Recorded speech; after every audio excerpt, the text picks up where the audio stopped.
Manzura hikoya 3-qism.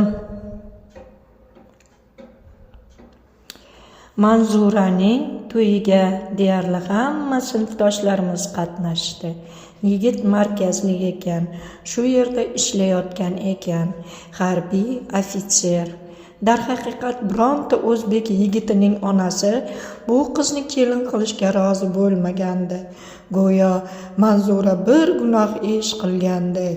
Axir hozirgi zamonda sportchi emas, davlat rahbarlari ham bor ayollar orasida. Hatto ayol oyga qadam qo'ygan bir zamonda bunaqangi tushunchalar noto'g'riligini hatto oyijonlarimizning o'zlari ham bilishsa kerak. Men Manzuraning tutgan yo'lini noto'g'ri deb o'ylamayman. Chunki butun dunyo sportga yuz tutgan bir paytda o'rta asrlar jaholatini qurol qilib bir begunohga ayb qo'yish to'g'ri emas-da. Manzura soddagina daryoni suzib o'tish musobaqasidan tashqari keyingi yillarda davlatlararo sport musobaqalarida ham 500 metrga suzish bo'yicha eng yuqori ko'rsatkichlarga erishdi. U qizning vujudida shunaqangi bo'ysundirib bo'lmaydigan kuch, shaxt, jur'at bor ediki, bundan qo'rqish kerak edi aslida. Xullas, Manzura tatar yigitga turmushga chiqib, bir o'g'ilchali ham bo'lishdi. Ularning turmushiga havas qilsa arzugulik edi. Turmush o'rtog'i ham millati tatar bo'lsa-da, musulmon, namoz o'qir, Qur'on qiroat qilar edi. Ularning iymon va e'tiqodi biznikidan ancha ustun ekan.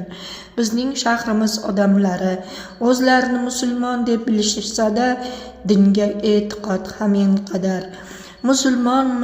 Musulmonman deymiz-u, namoz o'qimaymiz, aroqdan bosh tortmaymiz, zinodan yuz burmaymiz, nafsdan qaytmaymiz, solih amallarni bajarmaymiz. Eng oddiyginasi juma namoziga borishga erinamiz.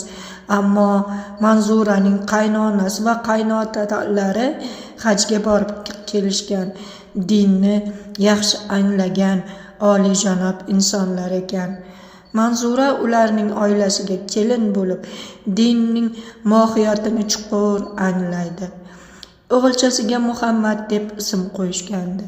Ba'zan ko'rishib qolsak, uning avvalgidek chars, bee'tiborligi qolib ketgani, gaplarning qandaydir boshqacha ohangini sezardim. Manzura go'yoki o'zining endi ayolligini sezayotgandek edi. Eriga sadoqatli, mehr-muruvvatli, oqibatli, g'amxo'r va kuyinchak birga aylanib qolgandi.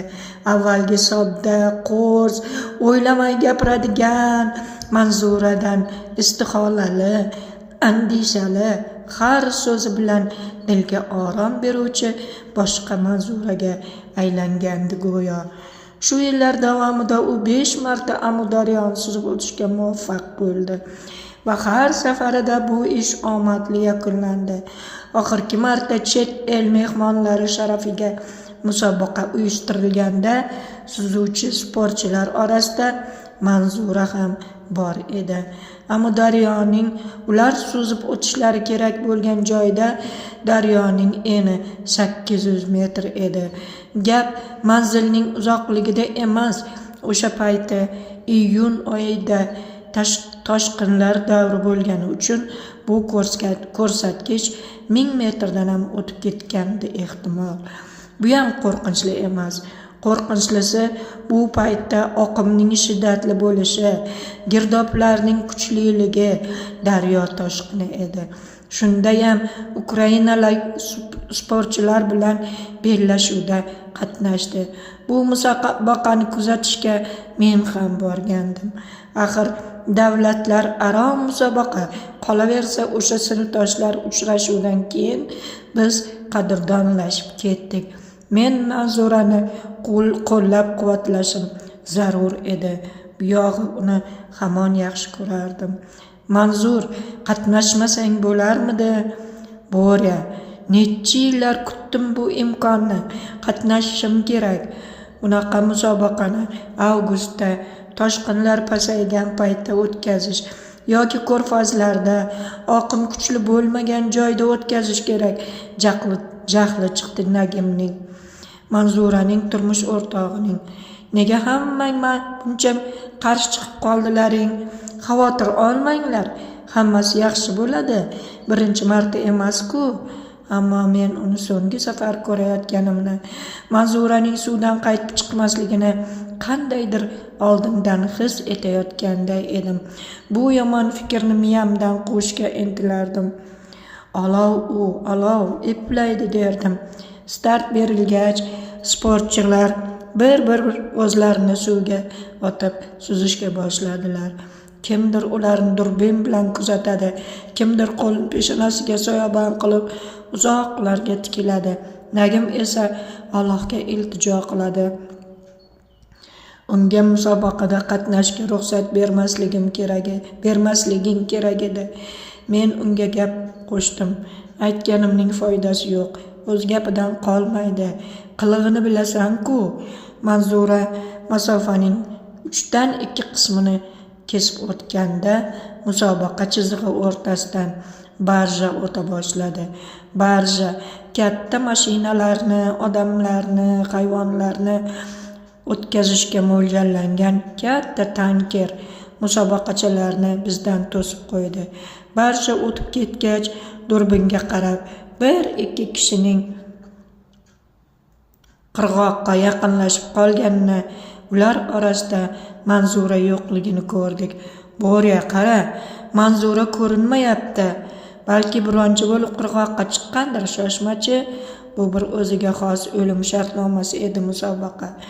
Musobaqada 3 odam tanker ostiga kirib ketishgan, qaytib chiqishmagan ekan. Manzura ularning biri va sport musobaqada qatnashgan yagona ayol edi. Sportchilarning hatto o'liklari ham topilmadi. Tashkilotchilar ishning bunaqangi chappasiga aylanib ketgandan qo'rqib akt tuzdilar va juftakni rostladilar.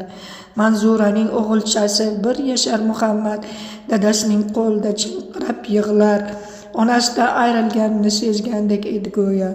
Bu musobaqani uyushtirganlarni topib jazolataman, qasamishdi Nagim.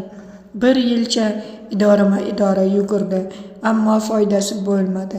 Musobaqa ishtirokchilari musobaqadan avval shartnomaga imzo chekishgan ekan.